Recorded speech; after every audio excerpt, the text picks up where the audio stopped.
همیشه باید یک مؤمن، یک مسلمان حرف حق و عدالت را مطرح بسازه.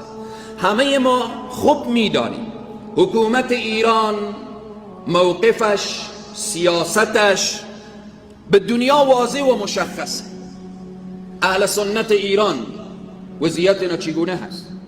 شما میگیم مهاجرین افغان به اونجا به تکلیفه، مگر اهل سنتی که ایرانی الاصل هستن داخل ایران راحتن؟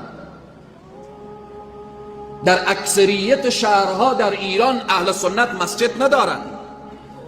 اهل سنتی که بیش از 25 میلیونن، یعنی بیش از 25 میلیون اهل سنت ما در ایران داریم که اونها در اکثریت شهرهای ایران مسجد ندارن. برای اهل سنت به اکثریت شهرها اجازه مسجد داده نشده. خب شما چی توقع دارید؟ او برای سنی ایرانی خود اجازه مسجد نمیده، اجازه نفس کشیدن راحت نمیده. میخوایی که این مهاجرینی که غیر قانونی رفتن به کشورش پیش روی اینا فرش سرخ پهن کنه؟ توقع هم از خود حد داره. میخواییم چه کار باید بشه؟ از اهل سنت به تهرانی که با او جمعیت بزرگ یک مسجد از اهل سنت نیست. همین شبه ها نماز تراویح در اکثر شهرهای ایران اهل سنت به دزدی نماز تراویح میخوانن.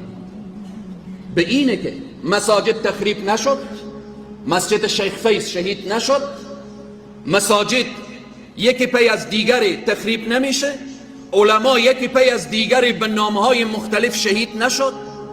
پس به این عزیزان و بزرگواران، حالا میایم کم دامن رسیتر. اهل سنت و جماعت ایران بازم یک طرف، الان هزاران شهروند ایرانی که خارج از ایرانه آماده به کشور خود نمیتانه. چرا نمیتانه؟ چرا ایرانی باشه داخل ایران نشه؟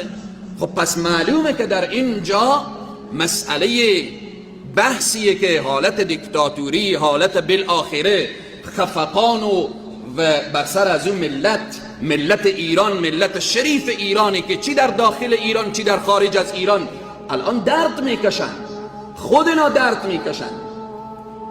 پس بناهن عزیزان و بزرگواران، حرفم این هست، ظلم و ستمی که برای افغانها در ایران شده یا میشه، اولا در فضای مجازی که پخش میشه ما باید غور و بررسی داشته باشیم آیا این حقیقت داره یا نداره.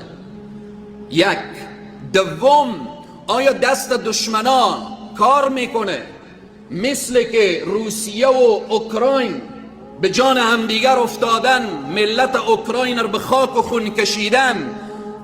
چی باشه که امروز شاید دست آمریکا چون از این منطقه قطع شد بیای ملت افغانستان و ملت ایران رو به جان همدیگر بندازه و این دو سرزمین پس به خاک و خون بکشانه. قرآن میگه ولا یجرمنکم شنآن قوم علی الا تعدلوا